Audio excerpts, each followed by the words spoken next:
the phenomena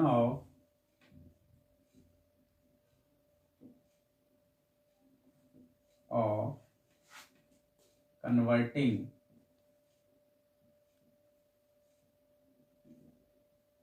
AC into DC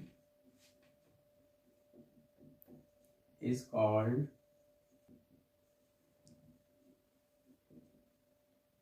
and the device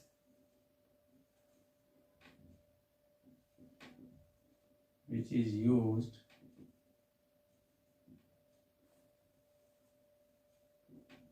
to do so is called rectifier. जो AC को DC में convert करने के phenomena को रेक्टिफिकेशन कहते हैं और जिस डिवाइस का इस्तेमाल करते हैं उस डिवाइस को हम रेक्टिफायर कहते हैं। ये काम कैसे करता है, इसका प्रिंसिपल क्या है? सबसे पहले इसका प्रिंसिपल समझो। प्रिंसिपल, हर डिवाइस किसी ना किसी प्रिंसिपल पे वर्क करती है, तो ये रेक्टिफायर किस प्रिंसिपल पे वर्क करता है?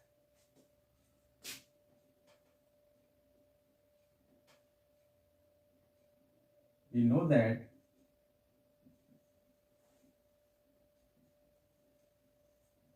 an ideal diode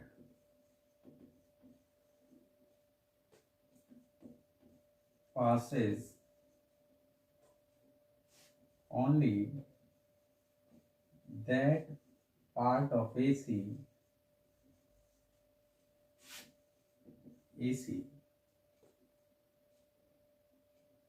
for which it is in forward bias.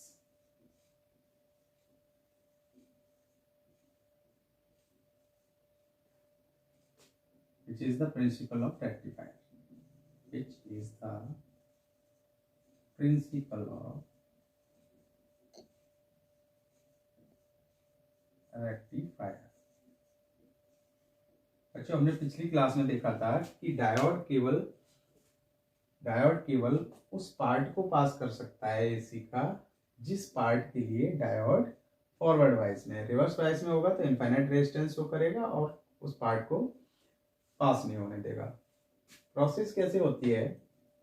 ये जो रेक्टिफायर हैं, ये दो तरह के रेक्टिफायर होते हैं, half wave rectifier and full wave rectifier. सबसे पहले बच्चों हम हाफ वेव रेक्टिफायर को डिस्कशन करेंगे। तो हाफ वेव रेक्टिफायर,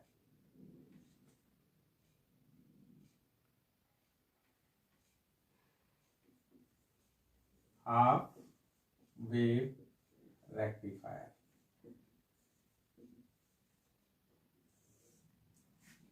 क्या यूज किया जाता है इसमें? हाफ वेव रेक्टिफायर में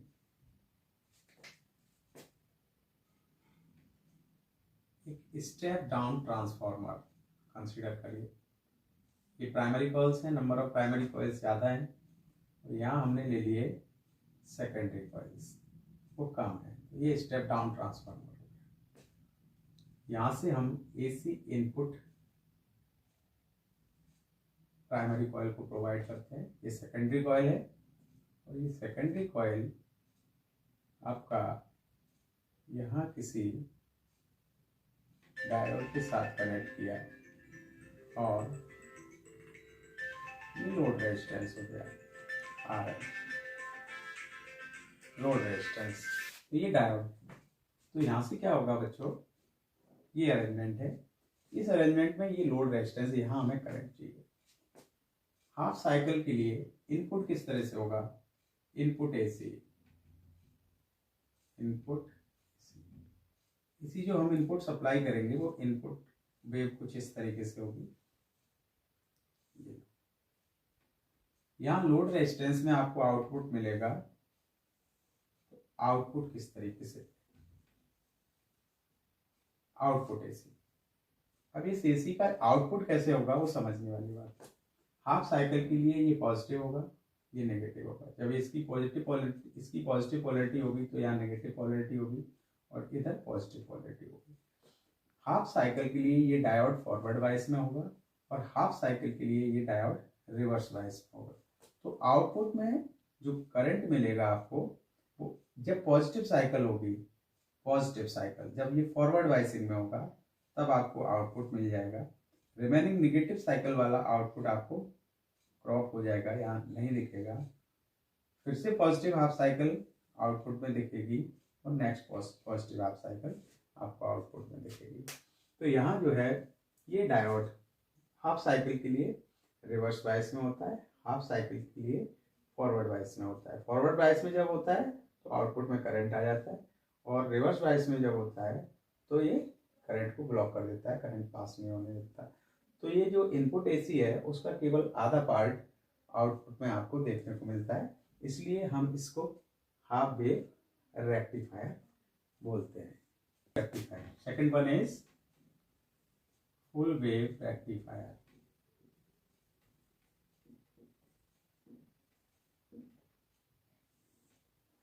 फुल वेव रेक्टिफायर में भी हम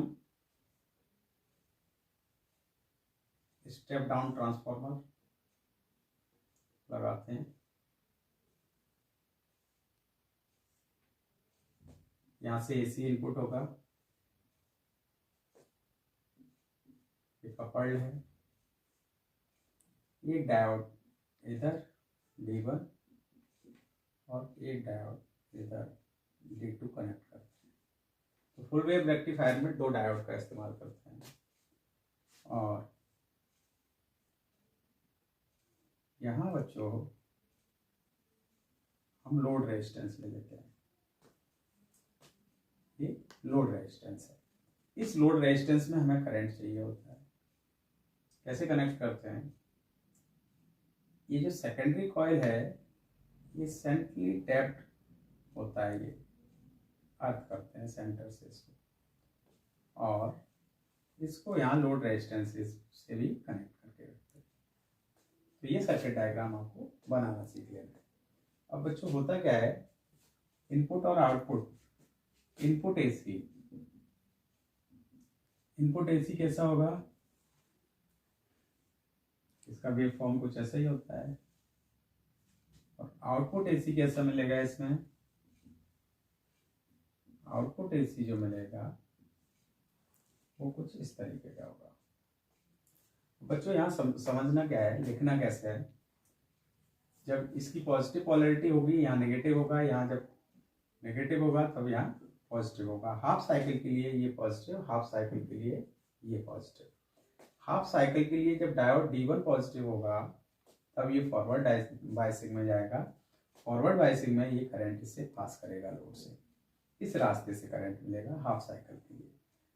फिर अगली हाफ साइकिल में जब ये पॉजिटिव होगा तो इस रास्ते से आपको करंट मिलेगा और ये जो करंट है इस सर्किट में इधर आएगा।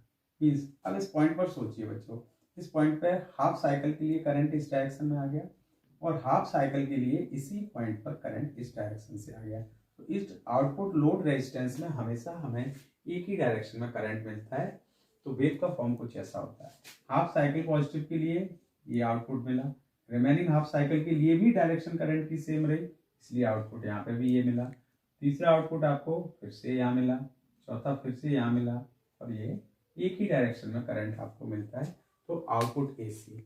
अब ये जो एसी है वो ये पार्शियली एसी पार्शियली डीसी है, क्योंकि यहाँ पे जो है पोलैरिटी बदल नहीं रही है लेकिन कंटिन्यूसली यहाँ पे जो मैग्नीट्यूड ऑफ करंट है वो चेंज हो रहा है। तो ये अभी पूरा एक डीसी नहीं है, इसको हम प्योर डीसी बनाने के लिए एक कैपेसिटर का इस्तेमाल करते हैं इस सर्किट में। वो कैपेसिटर इस आउटपुट को प्योर डीसी बनाता है, उसको अगले फिगर में देखिए। तो ये आपका रेक्टिफायर, ये मान लीजिए रेक्टिफायर है। एसी इनपुट आपने यहां से दिया, एसी इनपुट, लोड रेजिस्टेंस आपका यहाँ है, ये लोड रेजिस्टेंस। इस लोड रेजिस्टेंस में आपको जो आउटपुट मिल रहा था वो कुछ ऐसा था, ये पार्शियली एसी और डीसी है। पोलैरिटी चेंज नहीं हो रही है, क्या चेंज हो रहा है, पोलैरिटी नहीं बदल रही है लेकिन मैग्नीट्यूड चेंज हो रहा है, it is not complete DC. तो बच्चों इसको हम कंप्लीट डीसी बनाने के लिए क्या करते हैं, इस लोड रेजिस्टेंस के पैरेलल में एक कैपेसिटर कनेक्ट कर देते हैं। ये कैपेसिटर क्या करता है, जब आउटपुट में करंट आएगा इस फॉर्मेट में इस जगह पर, तो क्या होगा कि ये जो करंट है डिस्ट्रीब्यूट होगा, कुछ करंट लोड में जाएगा, कुछ करंट कैपेसिटर में जाएगा। इसका जो fraction of AC part, capacitor DC को ब्लॉक करता है, तो इसमें जितना फ्रैक्शन एसी का है वो एसी इस कैपेसिटर से पास हो जाती है और प्योर डीसी आपको आउटपुट लोड में मिल जाती है। तो आउटपुट लोड में जो प्योर डीसी मिलेगी उसका ग्राफ कुछ ऐसा होगा, ये आपका एसी आउटपुट था, लेकिन आउटपुट लोड आउटपुट में आपको एक कांस्टेंट डीसी आपको इस तरीके से मिलेगा। तो कैपेसिटर का रोल क्या है, तो what is the role of capacitor, तो रोल ऑफ कैपेसिटर इंपॉर्टेंट है बच्चों, role of capacitor.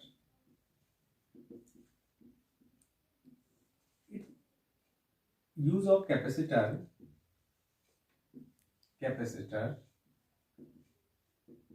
in parallel with output load resistance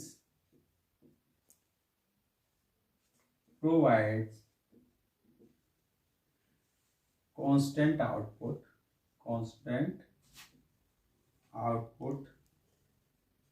voltage in output circuit। Okay अगर हम कैपेसिटर लगा देते हैं तो कैपेसिटर क्या होगा बच्चों, अगर यहाँ वोल्टेज फ्लक्चुएट भी कर रहा होगा तो कैपेसिटर के अक्रॉस जब ये चार्ज हो जाता है तो इसके अक्रॉस जो है कांस्टेंट पोटेंशियल डिफरेंस डेवलप हो जाता है। तो बच्चों हम जानते हैं कि जब दो चीजें पैरेलल में होती हैं तो पोटेंशियल डिफरेंस दोनों के अक्रॉस बराबर होता है। जब यहाँ कैपेसिटर के अक्रॉस पोटेंशियल डिफरेंस कांस्टेंट होगा तो आउटपुट लोड रेजिस्टेंस में भी पोटेंशियल डिफरेंस कांस्टेंट होगा। तो इसका यूज करके हम कांस्टेंट आउटपुट वोल्टेज यहाँ पे मिल जाता है जो कि प्योर डीसी होता है। So it is the working of half wave rectifier and full wave rectifier.